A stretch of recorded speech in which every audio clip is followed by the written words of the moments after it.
নীল পূজা হলো এক প্রাচীন হিন্দু ধর্মীয় উৎসব যা মূলত ভগবান শিবের আরাধনার জন্য করা হয়।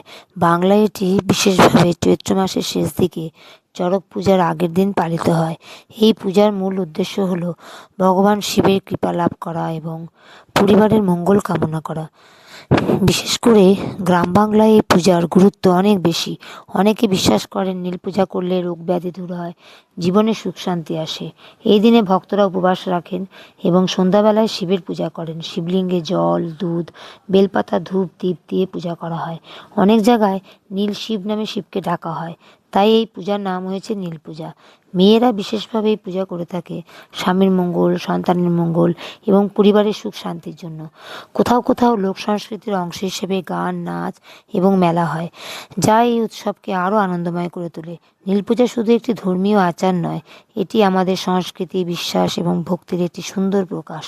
নীল পূজা আসলে মায়েরা তাদের সন্তানের মঙ্গল কামনার জন্যও করে থাকেন।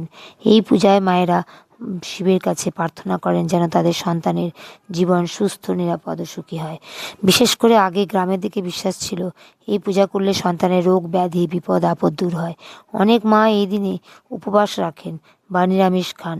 সন্ধ্যাবেলায় শিবলিঙ্গে জল, দুধ, বেলপাতা দিয়ে পূজা করে বলেন, আমার সন্তানের সব কষ্ট তুমি নাও, তাকে ভালো রেখো। এটা শুধু নিয়মের পূজা নয়, মায়ের ভালোবাসা আর আশীর্বাদের প্রকাশ। মায়েরা নিজের কষ্ট সহ্য করেও সন্তানের ভালো চায়, আর নীল পূজা সেই মমতারই এক সুন্দর রূপ।